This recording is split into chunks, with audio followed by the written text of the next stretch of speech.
Mymensingh engineering college শিক্ষার্থীদের গবেষণায় দেশে প্রথম রকেট তৈরি করে দেশব্যাপী আলোড়ন সৃষ্টির পর এবার জনসম্মুখে প্রদর্শনী করা হলো ৪৫ কেজি ওজনের ধূমকেতু X-21 নামক মূল রকেটটি।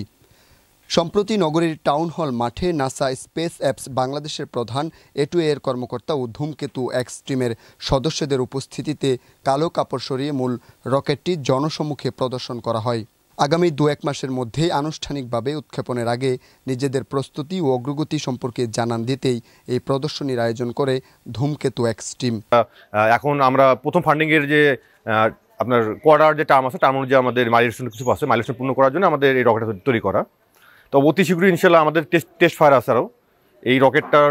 আর ২১ রকেটটা বোধ হয় আমি এটার অ্যাকচুয়াল ডেট বলতে পারবো না, কারণ এই বিষয়গুলো হলো পুরোটাই ক্লাসিফাইড জিনিস, সরকারি বিষয়।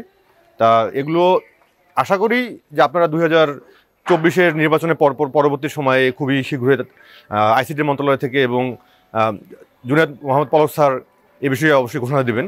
এবং আমি আশাবাদী যে এটা হয় ফেব্রুয়ারি মাস অথবা মার্চ মাসের দিকে হতে পারে। প্রধানমন্ত্রীর একটা স্বপ্ন রয়েছে ২০৪১ সালে ভীষণ, সেই উপলক্ষে এটা মূলত একটা ময়মনসিংহের, যেহেতু এটা ময়মনসিংহ থেকেই আপনার প্রস্তুত করা হয়েছে, ময়মনসিংহ আমাদের অফিস মেনলি ধূমকেতু X-এর, সেহেতু আমাদের মানে প্রদর্শনীটা ময়মনসিংহের মেয়র স্যার জাস্ট নির্বাচনের আগে যাতে একটা পজিটিভ ভাইব তৈরি হয় বাংলাদেশের জন্য, সবার জন্য এবং একটা কমিউনিটির জন্য, এই জিনিসটা করা। এবং আমাদের এখানে পার্টনার রয়েছে মেনলি A2I এবং আমাদের সেই সাথে রয়েছে আমার বঙ্গবন্ধু এরোস্পেস ইউনিভার্সিটি। আমি ওখানে পড়াশোনা করতেছি, মাস্টার্স করতেছি রকেটরির উপর। আমি ছাত্র, মাস্টার আমার শেষের দিকে। তারা এখানে আমার পার্টনারশিপে আছে। আমাদের পুঁটি মাছ নামে প্রথম ধূমকেতু X-এর রকেটটি লঞ্চ হয়। তো আমরা খুবই আনন্দিত সেই লঞ্চটি নিয়ে। তো আমরা গতবারের মতো এবারও যে পৃষ্ঠপোষকতা পাইনি বিষয়টা এরকম না, এবার আমাদের যথেষ্ট পৃষ্ঠপোষকতা ছিল সরকার থেকে এবং A2I এর পক্ষ থেকে। তো তার কারণে এবার আমরা আমাদের পরবর্তী পদক্ষেপ ধূমকেতু X-05, ধূমকেতু X-এর পরবর্তী যে রকেট ২১-১ সেই রকেটটি আমরা লঞ্চের প্রস্তুতি নিতে পারছি। রকেট তৈরি ও গবেষণায় নিজেদেরই অগ্রগতিকে দেশের জন্য বড় অর্জন বলে মনে করেন নাসা স্পেস অ্যাপস বাংলাদেশের প্রধান আরিফুল হাসান অপু।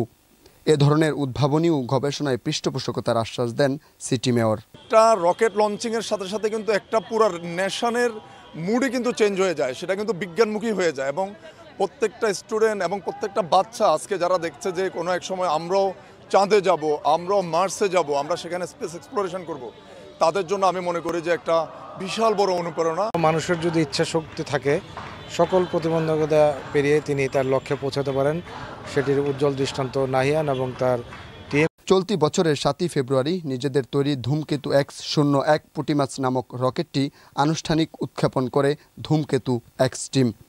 ২০৩০ সালের মধ্যে নিজস্ব রকেটের মাধ্যমে ন্যানো স্যাটেলাইট স্থাপনে কাজ করে যাচ্ছে বেসরকারি এই রকেট গবেষণা প্রতিষ্ঠানটি। সাব্বির রেহান, আনন্দ টিভি, ময়মনসিংহ।